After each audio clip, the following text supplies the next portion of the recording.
కాసేపట్లో హనుమాన్ శోభాయాత్ర ప్రారంభం కానుంది. భాగ్యనగరం వీధులు జై శ్రీరామ్ నినాదాలతో మార్మోగనున్నాయి.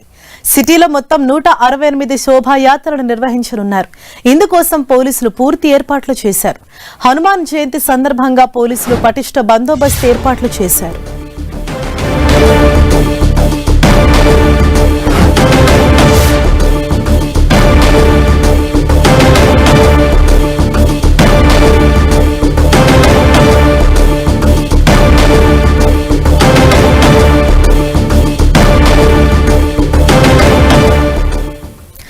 ఇవాళ మరి కాసేపట్లోనే హనుమాన్ విజయోత్సవ ర్యాలీ అన్నది ప్రారంభం కాబోతోంది. ఇందుకు సంబంధించిన రూట్ మ్యాప్ ను ఇప్పటికే విడుదల చేశారు పోలీసులు. అలాగే పటిష్ట బందోబస్తును సైతం ఏర్పాటు చేశారు. దీని గురించి మరింత సమాచారం అందించేందుకు మా ప్రతినిధి కిరణ్ మనకు అందుబాటులో ఉన్నారు. కిరణ్, మొత్తంగా ఈ శోభాయాత్ర అన్నది ఎక్కడ మొదలై ఎక్కడ ముగుస్తుంది? ఆయా మార్గాల్లో అంటే దాదాపు 168 విగ్రహాల శోభాయాత్ర కూడా జరగబోతుంది కదా, ఆయా మార్గాలు ఎటువంటి ఆంక్షల అమల్లో ఉన్నాయి?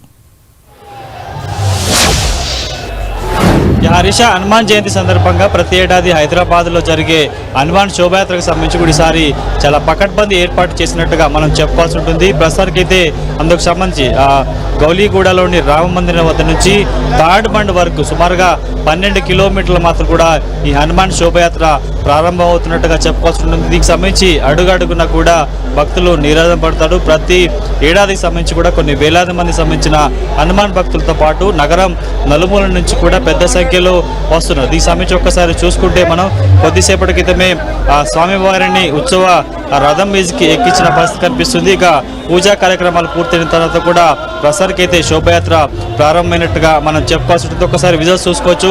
రామ భక్తులు హనుమాన్ భక్తులకు సంబంధించి కూడా పెద్ద సంఖ్యలో వస్తుంది. ఎందుకంటే చాలా కన్నుల పండుగ హైదరాబాద్లో ఈ హనుమాన్ జయంతి సందర్భంగా నిర్వహించే శోభయాత్ర సాగుతున్నట్టుగా మనం చెప్పుకోవాల్సిన విజువల్స్లో చూసుకోవచ్చు.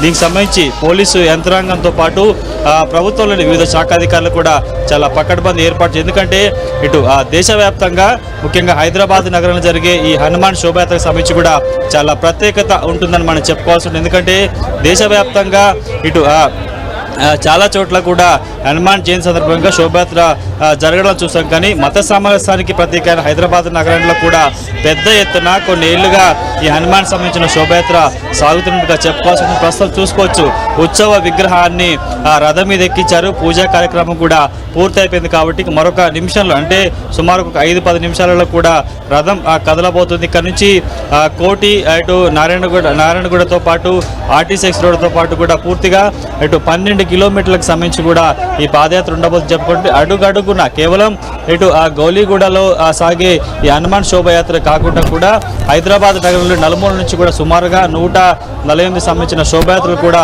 ఒకే మార్గం కూడా థర్డ్ బండ్ హనుమాన్ ఆలయానికి చేరుకుంటాయి.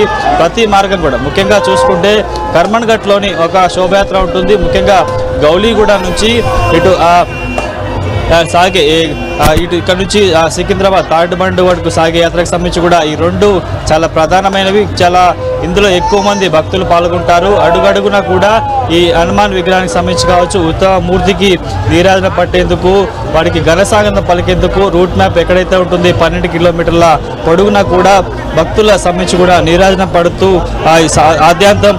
ఆధ్యాత్మిక శోభ సంతరించుకుంటుంది. జై హనుమాన్ నినాదాలతో కూడా మారిమోగుతుంది చెప్పుకోవాల్సి ఉంటుంది. యాత్రకు సంబంధించి చాలా ప్రత్యేకంగా ఏర్పాటు చేసినట్టు చెప్పాల్సి ఉంటుంది. ఇక బందోబస్తు విషయానికి వస్తే 3000 మంది పోలీసులతో కూడిసారి చాలా పకడ్బందీ ఏర్పాటు చేశారు. గడిచిన కొన్నేళ్లుగా చాలా పీస్ఫుల్గా ఈ శోభయాత్ర కొనసాగుతున్న నేపథ్యంలో ఈసారి కూడా చాలా పకడ్బందీగా ఎలాంటి అవాంఛనీయ ఘటనలు చోటు చేసుకోకుండా ఉండేందుకు ఈసారి కూడా ఈ శోభయాత్ర రూట్ మ్యాప్ ఏర్పాటు చేశారు. కొద్ది రోజుల క్రితమే ఆ శోభయాత్రను విజయవంతం చేసేందుకు కోఆర్డినేషన్ కమిటీ మీటింగ్ కూడా ఏర్పడి ఒకసారి మనం చూసుకుంటే గౌలీగూడ పరిసర ప్రాంతాల్లో కూడా ఒక్కసారిగా ఇటు హనుమాన్ భక్తులు పెద్ద సంఖ్యలో వచ్చి నినాదాలు చేస్తూ వారి భక్తి పారవర్శాన్ని కూడా చూపిస్తున్న పరిస్థితులు కనిపిస్తున్నాయి. హనుమాన్ జెండాకు సంబంధించి కూడా పూర్తి స్థాయిలో పెద్ద సంఖ్యలో కూడా ఇక్కడికి భక్తులు చేరుకున్న పరిస్థితి కనిపిస్తుంది. కాబట్టి అడుగడుగున గత ఏడాదితో పోల్చుకుంటే కొంత ఆలస్యంగా ఈసారి శోభయాత్ర ప్రారంభం, కానీ అనుకున్న సమయానికి శోభయాత్ర ముగించేందుకు ఏర్పాటు చేయబోతున్నారు. గౌలీగూడ నుంచి ఇటు కోటి, అటు నారాయణగూడ ఆర్టీసీ ఎక్స్ రోడ్తో పాటు బైబిల్ హౌస్ మీదుగా ఇటు ఈ శోభయాత్ర సాగుతున్నట్టుగా చెప్పుకోవాలి. కిరణ్, మరోవైపు అంటే ఈ శోభాయాత్రలో నగరంలోని పలుమూలల నుంచి వచ్చే శోభాయాత్రలో కొన్ని వందలాది మంది భక్తులు పాల్గొంటారు కాబట్టి సాయంత్రం ఏ సమయానికి ఈ శోభాయాత్ర అనేది ముగుస్తుంది, అలాగే బందోబస్తు భద్రతకు సంబంధించి ఎటువంటి చర్యలు చేపట్టారు? ప్రస్తుతానికైతే అటు హనుమాన్ జయంతి శోభయాత్రలో కూడా ఇటు గౌలీగూడ నుంచి ఇటు సాగే శోభయాత్రకు సంబంధించి కూడా చాలా పెద్దది. ఇది ముగిసేందుకు సుమారుగా రాత్రి 9:30-10 గంటల వరకు ఇటు తాడ్బండ్కు చేరుకునే విధంగా రూట్ మ్యాప్ ఏర్పాటు చేశారు. కొంత గత ఏడాదితో పోల్చుకుంటే ఈసారి కొంత ఆలస్యంగా శోభయాత్ర ప్రారంభమైన, కానీ అందుకు సంబంధించి కూడా తొందరగా అనుకున్న సమయానికే తాడ్బండ్కి ఈ శోభయాత్రను తరలించే విధంగా సాగే విధంగా ఏర్పాటు చేశారు. దీని తర్వాత కర్బన్ ఘట్ నుంచి మరొక శోభయాత్ర వస్తుంది. చాలా పెద్ద ఎత్తున ఉంటుంది. భక్తులు పెద్ద సంఖ్యలో అడుగడుగున నీరాజన పడతారు కాబట్టి ఈ రెండు కూడా కోటి చౌరస్తాలో ఒకటైన తర్వాత అక్కడ నుంచి ఒకదాని వెంట ఒకటి రెండు కూడా ఇటు తాడ్బండ్కు చేరుకున్న పరిస్థితి కనిపిస్తుంది. కాబట్టి పూర్తి స్థాయిలో కొద్దిసేపటి క్రితమే ఇటు గౌలీగూడలోని రామ మందిర్ నుంచి శోభయాత్ర మొదలైనట్టుగా మనం చెప్పాల్సి ఉంటుంది. కాబట్టి అది అడుగడుగున కూడా భక్తులు నీరాజన పడుతూ ఇటు ఈ శోభయాత్ర కూడా సాగుతుంది. కేవలం హనుమాన్ భక్తులే కాదు, నగరం నలుమూల నుంచి కూడా ఈ శోభయాత్రలో పాల్గొనేందుకు భక్తులు తరలి వస్తారు. కాబట్టి ప్రస్తుతానికైతే రూట్ మ్యాప్ సాగే ఈ 12 కిలోమీటర్లు కూడా హనుమాన్ భక్తులతో కూడా ఒక కాషాయమయంగా మారినట్టుగా మనం చెప్పాల్సి ఉంటుంది. Harisha, right, thank you Kiran. ఇది హనుమాన్ శోభాయాత్ర అన్నది ప్రారంభమైంది. ఇక్కడ నగరంలోని పలు ప్రాంతాల నుంచి కూడా భారీ ఎత్తున హనుమాన్ విగ్రహాల శోభాయాత్ర జరగనున్న నేపథ్యంలో పోలీసులు కూడా అందుకు తగినట్లు పటిష్ట బందోబస్తును సైతం ఏర్పాటు చేయడం జరిగింది. అలాగే పలు ప్రాంతాల్లో ట్రాఫిక్ ఆంక్షలు సైతం అమల్లో ఉండనున్నాయి.